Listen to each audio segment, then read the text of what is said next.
Lorsque j'ai ouvert les yeux, le ciel était gris. Pas le gris d'un matin pluvieux. Un gris lourd, uniforme, sans soleil, comme si le monde entier avait été recouvert d'une immense dalle de pierre. Je ne reconnaissais rien. Sous mes mains, la terre était froide et humide. Une odeur de mousse, de bois pourri et de fumée ancienne emplissait l'air. J'avais mal à la tête, comme après un coup violent. Je me suis redressée lentement. Autour de moi, des dizaines de personnes reprenaient conscience. Des hommes, des femmes, des personnes âgées, des jeunes adultes. Tous semblaient aussi perdus que moi. Certains criaient le nom d'un proche. D'autres fouillaient leurs poches avec frénésie. Personne n'avait de téléphone. Aucun portefeuille. Aucun souvenir de la façon dont nous étions arrivés là. Au loin se dressait un petit village. Des maisons en bois. Une vieille école. Un moulin immobile. Une église dont le clocher penchait dangereusement. Tout semblait abandonné depuis des décennies. Pourtant, de fines colonnes de fumée s'élevaient encore de quelques cheminées. Comme si quelqu'un vivait ici. Ou comme si quelque chose entretenait encore les lieux. Une voix métallique jaillit soudain de vieux haut-parleurs fixés sur des poteaux rouillés. Bienvenue dans la vallée des damnés. Si vous souhaitez revoir le monde extérieur, survivez jusqu'à la 7e aube. Le message s'interrompit. Puis reprit. La nuit appartient à la vallée. Ne restez jamais dehors après le coucher du soleil. Les portes fermées peuvent vous sauver. Elles ne vous protégeront pas toujours. Le silence revint. Un homme éclata de rire. C'est une caméra cachée. Il partit en courant vers la forêt. Personne ne le revit. Quelques secondes plus tard, un hurlement déchira l'air. Un hurlement si atroce que tous les visages se figèrent.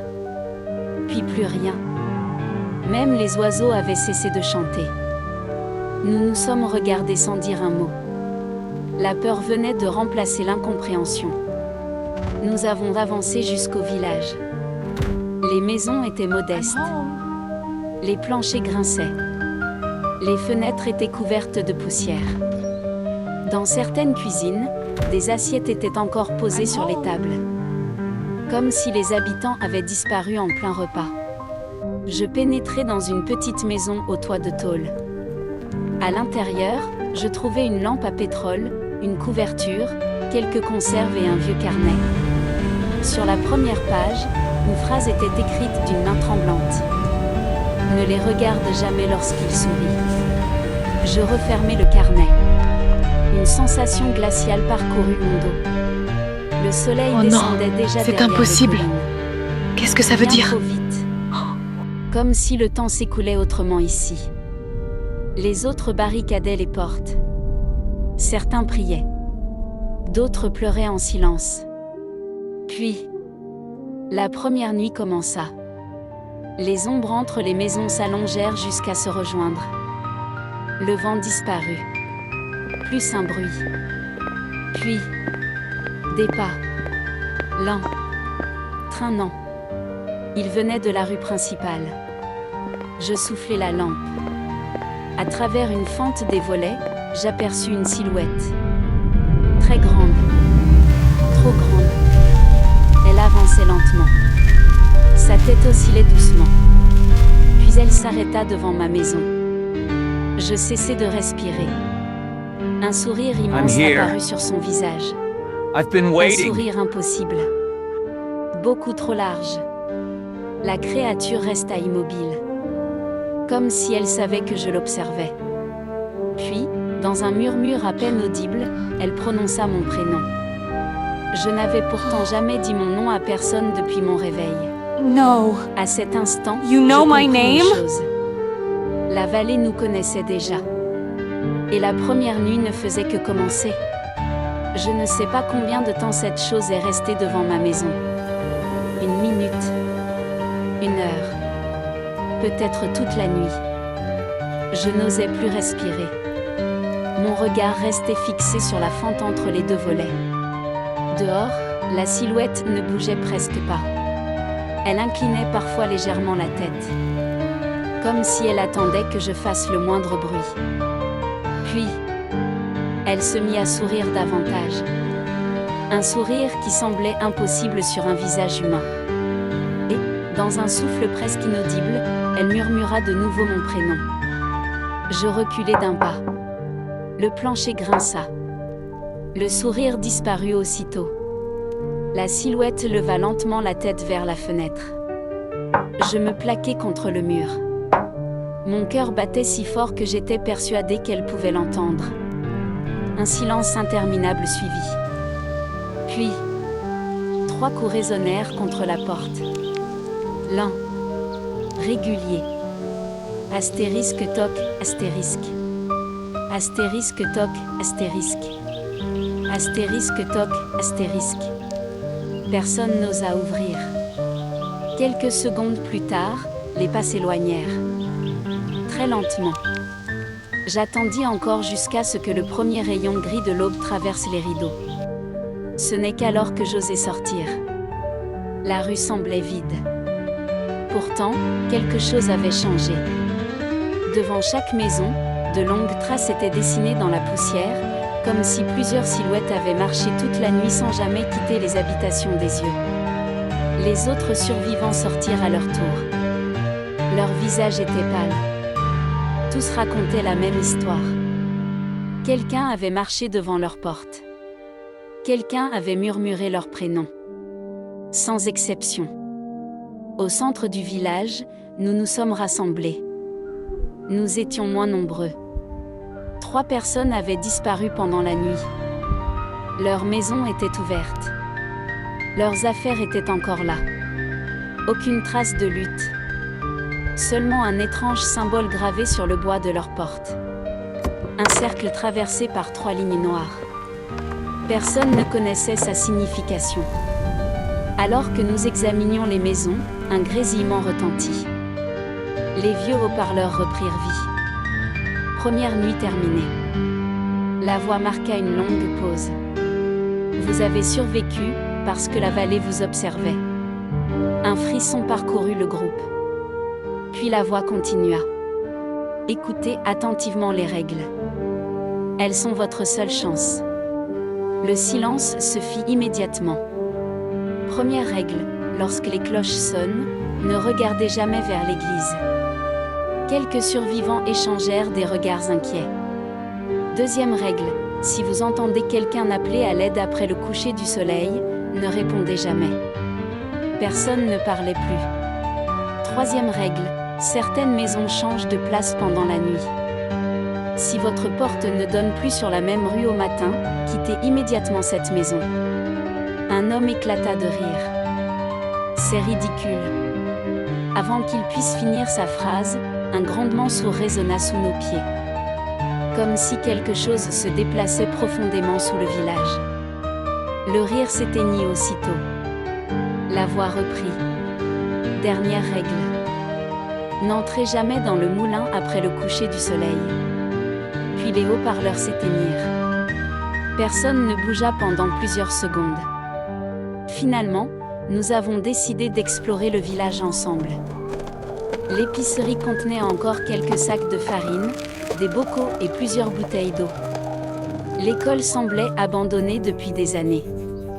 Sur les tableaux, des phrases étaient écrites à la craie. Tout était identique. Ils écoutent. Dans l'église, les bancs étaient renversés. Le vitrail principal était brisé. Au fond de la nef, une immense cloche semblait suspendue au-dessus du vide. Personne n'osa la toucher. Le moulin dominait la vallée. Ses ailes immobiles grinçaient sous le vent. Sa grande porte était fermée par une lourde chaîne rouillée. Au-dessus, quelqu'un avait gravé un simple mot. Fin. Le soleil poursuivait sa lente descente. Trop vite. Beaucoup trop vite. Nous comprîmes que les journées ici étaient anormalement courtes. À peine quelques heures de lumière. Puis la nuit revenait. Comme si la vallée avait hâte de retrouver ses ténèbres. Avant de rentrer nous enfermer, je remarquai quelque chose au sommet de la colline. Une silhouette. Immobile. Elle nous observait. Cette fois, elle ne souriait pas. Elle semblait compter. Un instant plus tard, la brume monta de la forêt. Et la silhouette disparut. Au loin, une cloche retentit. Une seule fois. Personne ne leva les yeux vers l'église. Nous nous souvenions tous de la première règle. Et pourtant, au fond de moi, j'avais la certitude que quelque chose venait de nous regarder depuis le clocher. Personne ne bougea après le son de la cloche. Nous étions figés au milieu de la rue principale, les yeux rivés vers le sol. La règle était simple. Ne jamais regarder l'église lorsque la cloche sonnait. Alors personne ne prit le risque. Le silence qui suivit fut encore plus pesant que le bruit de la cloche. Puis, sans prévenir, le vent revint. Un souffle froid traversa les ruelles du village et fit grincer les volets des maisons. Je levai lentement la tête. L'église était toujours là. Mais quelque chose avait changé. Le clocher semblait plus haut. Comme si le bâtiment avait grandi. « Vous avez vu ça ?» murmura une vieille femme. Personne ne répondit. Nous étions tous occupés à observer un autre détail. Les maisons. Elles n'étaient plus disposées comme quelques minutes auparavant. La rue semblait différente. La maison où j'avais passé la nuit avait disparu de son emplacement. À sa place se trouvait une bâtisse au mur de pierre que je n'avais jamais remarquée. Un homme courut jusqu'à l'endroit où il croyait avoir laissé son sac. Il s'arrêta net. Ce n'est pas possible. Sa maison avait changé de couleur. La porte n'était plus la même. Même les fenêtres étaient différentes. La vallée venait de déplacer le village. Personne ne comprenait comment. Nous avons commencé à dessiner un plan sommaire sur une vieille planche trouvée dans l'école. Chaque maison recevait un numéro. Chaque rue un nom provisoire. Si tout changeait encore, nous le saurions. Le reste de la journée fut consacré à explorer les environs. Derrière le moulin, un vieux chemin disparaissait dans une forêt de sapins. Les arbres étaient immenses. Leurs troncs noirs montaient si haut que leurs cimes disparaissaient dans le brouillard. Aucun chant d'oiseaux. Aucun insecte. Seulement le craquement du bois sous nos pas. Après quelques centaines de mètres, nous découvrîmes une clôture métallique. Elle semblait encercler toute la vallée. Les poteaux étaient rouillés, mais les câbles vibraient encore d'une faible énergie. Au centre de la clôture se trouvait une immense porte de fer. Elle était verrouillée par une chaîne épaisse. Au-dessus, une plaque presque effacée portait quelques mots. Sortie autorisée uniquement à la 7e aube. Un homme frappa la grille. Il doit bien y avoir un moyen de sortir. Il passa son bras entre deux barreaux pour atteindre le cadenas. Une alarme grave résonna aussitôt. Tous reculèrent. Le sol se mit à vibrer. Des bruits surmontèrent de la forêt. Quelque chose approchait. Nous avons fui sans demander notre reste. Une fois revenus au village, personne n'osa reparler de la clôture. À mesure que le soleil déclinait, une étrange odeur envahit les rues. Un mélange de terre mouillée, de bois ancien et de fleurs fanées. Je rentrai dans la maison qui semblait désormais être la mienne. Sur la table se trouvait un objet que je n'avais jamais vu. Une vieille montre à gousset. Je l'ouvris. À l'intérieur, une photographie représentait une famille devant cette même maison. En observant le cliché, mon sang se glaça. La jeune femme au premier rang me ressemblait trait pour trait. What is this? Même regard. No. Même No, I don't wanna cicatrice see au-dessus du sourcil. Même sourire. Tu es déjà venu ici. Au dos de la photo, une phrase avait été écrite à l'encre noire. Tu es déjà venu ici. Je laissai tomber la montre. Tu es déjà venu ici. Impossible. Je n'avais jamais vu cet endroit. Du moins, c'est ce que je croyais. À la tombée de la nuit, les survivants se barricadèrent une nouvelle fois. Cette fois, Personne ne parlait. Nous avions tous compris que les règles ne servaient pas seulement à survivre. Elles servaient à cacher quelque chose. Je soufflai la lampe. Le silence envahit la maison. Puis, un bruit. Très léger. Comme un craquement de bois. Il venait du plafond. Je levai lentement les yeux. Un second craquement. Puis un troisième. Quelque chose marchait au-dessus de moi. Pourtant, il n'y avait qu'un seul étage. Et personne n'était monté. Les pas s'arrêtèrent juste au-dessus de mon lit. Je retins mon souffle. Une poussière fine tomba des poutres. Puis une voix d'enfant murmura, presque tendrement.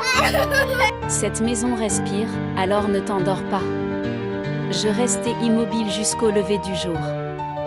Je ne sais pas si j'ai fermé les yeux.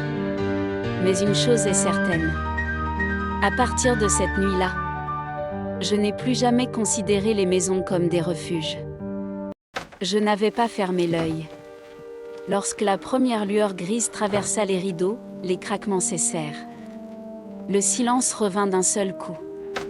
Comme si la maison avait retenu son souffle toute la nuit. J'ouvris lentement la porte. Les autres survivants sortaient eux aussi de leurs abris. Leurs visages étaient plus fatigués que la veille. Personne n'avait réellement dormi. Une femme s'approcha de nous, les mains tremblantes. Cette nuit, quelqu'un a marché dans mon grenier. Pourtant, sa maison n'en possédait pas. Personne ne répondit. Nous commencions à comprendre que la vallée ne suivait aucune logique. Le grésillement des haut-parleurs retentit une nouvelle fois. La même voix froide résonna dans le village. Deuxième jour terminé. Les règles évoluent. Un frisson parcourut le groupe. Aujourd'hui, vous pouvez explorer le moulin. Quelques survivants échangèrent des regards surpris. La voix poursuivit. Mais n'emportez rien qui ne vous appartienne pas. La vallée réclame toujours ce qu'on lui vole. Le haut-parleur se tut. Le moulin. Depuis notre arrivée, il dominait la colline comme une sentinelle immobile. Personne n'avait osé s'en approcher. Cette fois, nous n'avions plus le choix. Nous étions 8 à gravir le chemin de pierre. À mesure que nous montions, le vent devenait plus fort. Les ailes du moulin restaient pourtant parfaitement immobiles. Comme si le vent refusait de les toucher. La lourde porte grinça lorsque nous la poussâmes. À l'intérieur, une odeur de poussière et de bois ancien flottait dans l'air.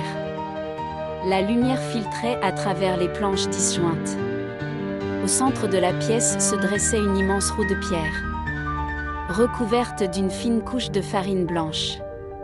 Mais aucune trace de sac de blé. Aucune machine en état de fonctionner. Seulement cette poussière claire. Un homme posa un doigt dessus. La farine semblait chaude. Je ressentis un frisson. Comment pouvait-elle être chaude dans un bâtiment abandonné? Nous poursuivîmes l'exploration. Au fond du moulin, un escalier descendait sous terre. Les marches étaient étroites, usées par le temps. L'air y était plus froid, plus lourd. Chaque pas faisait résonner un écho interminable.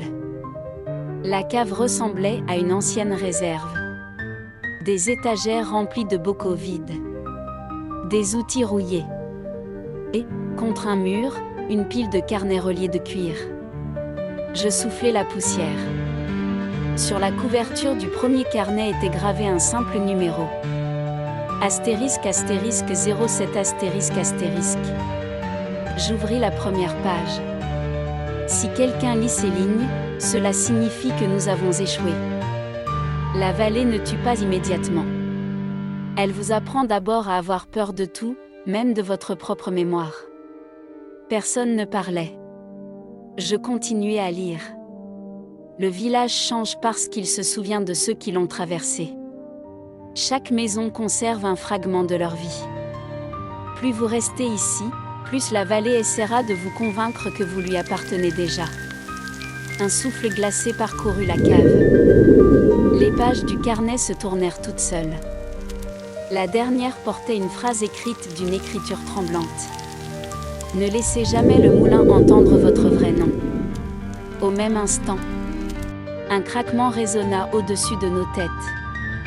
Les ailes du moulin venaient de se mettre en mouvement. Très lentement.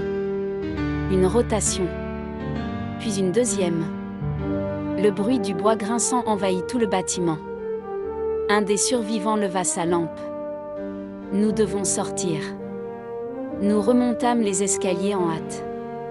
Arrivés au rez-de-chaussée, nous nous figeâmes. La porte par laquelle nous étions rentrés avait disparu. À sa place se trouvait un mur de pierre. Le vent soufflait pourtant toujours à travers les fissures. Comme si une sortie existait encore, quelque part. Puis les murmures commencèrent. D'abord un seul. Puis plusieurs. Des dizaines de voix. Certaines semblaient appeler doucement. D'autres riaient. D'autres encore récitaient les prénoms des survivants. Mon prénom résonna à son tour. Pas une fois. Des dizaines de fois. Toujours plus près. Je me bouchais les oreilles. Mais les voix ne venaient plus de l'extérieur. Elles semblaient naître dans les murs eux-mêmes. L'un des survivants s'avança vers une cloison. Son visage changea. Il souriait. Un sourire vide. Ils disent qu'ils peuvent nous ramener chez nous. Personne n'eut le temps de répondre. La lumière du moulin s'éteignit brusquement. L'obscurité engloutit la pièce. Pendant quelques secondes, seul le bruit régulier des ailes continua. Puis une faible lueur apparut au loin. La porte était revenue. Sans réfléchir, nous nous précipitâmes dehors. Une fois à l'extérieur, nous reprîmes notre souffle. Toutes les pages sont Le devenues moulin blancs, était immobile, sauf la dernière. comme si rien ne s'était passé. Je regardais le carnet que j'avais gardé dans mes mains. Toutes les pages étaient désormais blanches. Sauf la dernière. Une nouvelle phrase y était inscrite.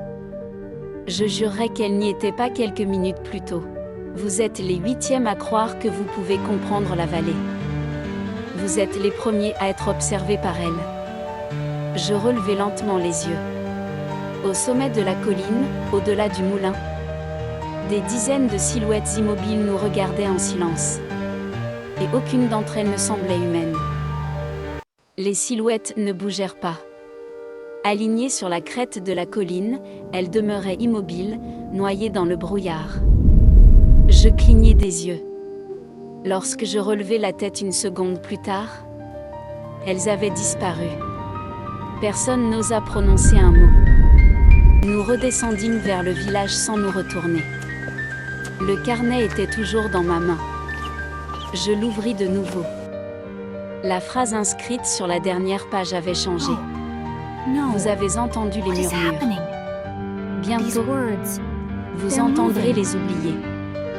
Je refermai aussitôt le carnet. À mesure que nous approchions du village, une étrange impression grandissait. Les rues semblaient plus longues. Les maisons plus rapprochées. Même les arbres avaient changé de place. Comme si la vallée se remodelait lentement autour de nous. Au centre de la place, les survivants se comptèrent. Nous étions encore 8. Mais quelque chose n'allait pas. Une femme fronça les sourcils. Nous étions 9 en entrant dans le moulin. Le silence tomba. Nous nous regardâmes les uns après les autres. Personne ne se souvenait du 9e visage. Pas même de son prénom. Comme s'il n'avait jamais existé. Un frisson me parcourut. La vallée n'effaçait pas seulement les gens. Elle effaçait leurs souvenirs. Le haut-parleur grésilla. La voix métallique revint. 3e jour terminé. Une pause. Puis, lorsque les lanternes s'allument seules, ne les suivez jamais. Le souffle du vent remporta les derniers mots. Au même instant, une vieille lanterne suspendue devant une maison s'illumina d'elle-même. Puis une deuxième. Puis une troisième.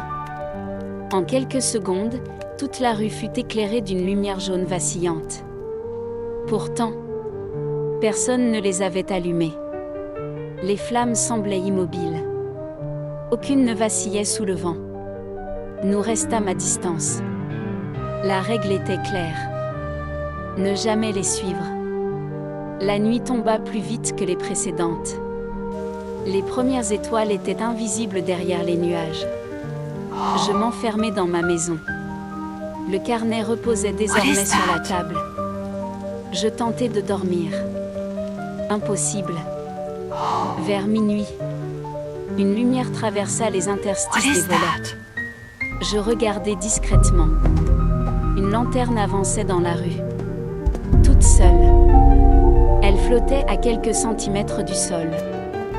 Derrière elle, une silhouette marchait lentement. Son visage était impossible à distinguer. Elle tenait une seconde lanterne. Puis une troisième apparut. Puis une quatrième.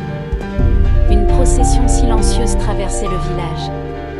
Chaque lanterne semblait attendre qu'une porte s'ouvre. Je retins mon souffle. Une porte grinça. À l'autre bout de la rue, un homme sortit. Il semblait marcher dans son sommeil. Ses yeux étaient ouverts, mais complètement vides. Il suivit la première lanterne, sans hésiter, sans regarder autour de lui. Personne n'osa intervenir. La procession s'éloigna vers la forêt. Les lumières disparurent entre les arbres. Puis, plus rien. Au lever du jour, l'homme n'était jamais revenu. À sa place, devant sa maison, reposait une vieille photographie. Je la ramassai. On y voyait le village. Mais il était rempli d'habitants. Des enfants jouaient sur la place. Les maisons étaient entretenues. La fontaine fonctionnait encore. Au dos de la photo, une date. 1958. Et une phrase. Avant que la vallée n'apprenne à oublier. Je montrai la photographie aux autres. Tous restèrent silencieux. Puis une vieille femme pointa un détail. Au fond de l'image, près de l'église, se tenait une jeune femme. Elle regardait directement l'objectif. Mon souffle se coupa. C'était encore moi. Ou quelqu'un qui me ressemblait parfaitement. Le même visage. Le même regard. Mais cette fois, elle souriait. Pas un sourire rassurant. Un sourire calme. Comme celui de quelqu'un qui connaît déjà la fin de l'histoire. Je retournai la photographie. Une nouvelle phrase venait d'apparaître. Tu n'es pas venu ici pour survivre. Tu es revenu pour te souvenir. À cet instant, les cloches de l'église sonnèrent 3 fois. 1, 2, 3. Sans réfléchir, tous les survivants baissèrent la tête. Nous respections encore les règles. Mais, du coin de l'œil, j'aperçus quelque chose. Une silhouette se tenait au sommet du clocher. Elle ne regardait pas le village. Elle me regardait, moi. Puis elle leva lentement une main, comme pour m'inviter à venir. Et, pour la première fois depuis mon arrivée, je ressentis une sensation plus forte que la peur. La certitude que la vallée connaissait mon passé. Et qu'elle attendait simplement que je le retrouve. La silhouette sur le clocher ne disparut pas. Elle demeura immobile tandis que les cloches cessaient de sonner. Les autres survivants relevaient lentement la tête. Lorsqu'ils regardèrent le clocher, il était vide. Moi seule l'avais vu. Ou peut-être étais-je la seule qu'elle souhaitait voir. Je ne parlais à personne de cette vision. Cette nuit-là, je ne dormis presque pas. Le carnet reposait près de moi. À l'aube, une nouvelle phrase y apparut. Astérisque, astérisque, si tu veux sortir, rends-toi là où tout a commencé. Astérisque, astérisque. Au même instant, les haut-parleurs grésillèrent une dernière fois. La voix métallique semblait différente. Plus lente. Plus grave. Aujourd'hui, La vallée choisira ceux qui partiront. Un silence pesant suivit. Chercher la maison sans mémoire. Puis les haut-parleurs se turent définitivement. Nous étions 7. Nous parcourûmes chaque rue. Chaque maison semblait plus ancienne que la veille. Les volets grinçaient sous le vent. Les chemins étaient couverts d'un brouillard si épais qu'il avalait les clôtures. Puis je la vis. Une petite maison, à l'écart du village. Aucune porte. Aucun numéro. Aucune fenêtre. Seulement une façade de bois lisse. Comme si elle n'avait jamais été habitée. Lorsque je posai ma main sur le mur, le bois vibra doucement. La façade s'ouvrit lentement. À l'intérieur, il n'y avait qu'une seule pièce. Vide. Au centre reposait un grand miroir ancien. Je m'approchai. Mon reflet apparut. Puis il bougea. Sans que je fasse le moindre geste. La femme dans le miroir me regardait avec tristesse. Tu te souviens maintenant? Sa voix No, était you're la not mienne, me. mais plus âgée, plus fatiguée. Des images envahirent mon esprit. Le village, No, les you're not me. habitants, les enfants jouant près de la fontaine, les récoltes, les fêtes, puis une longue sécheresse. La peur, les soupçons, les accusations.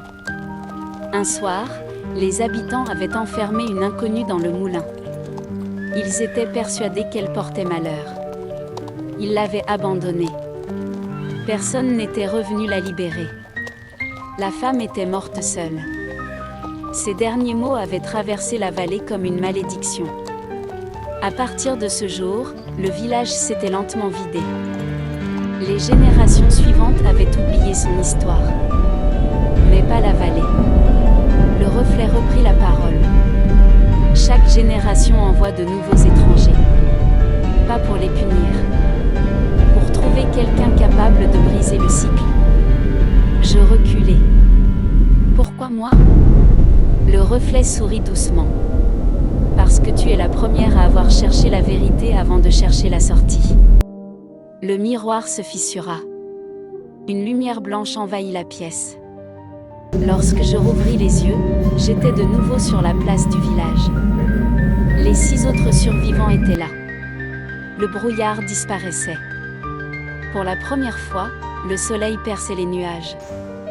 Au loin, la grande porte de fer était ouverte. Les survivants se regardèrent, puis se mirent à courir vers la sortie. Je restais immobile. Quelque chose m'empêchait d'avancer. Je me retournai une dernière fois vers le village.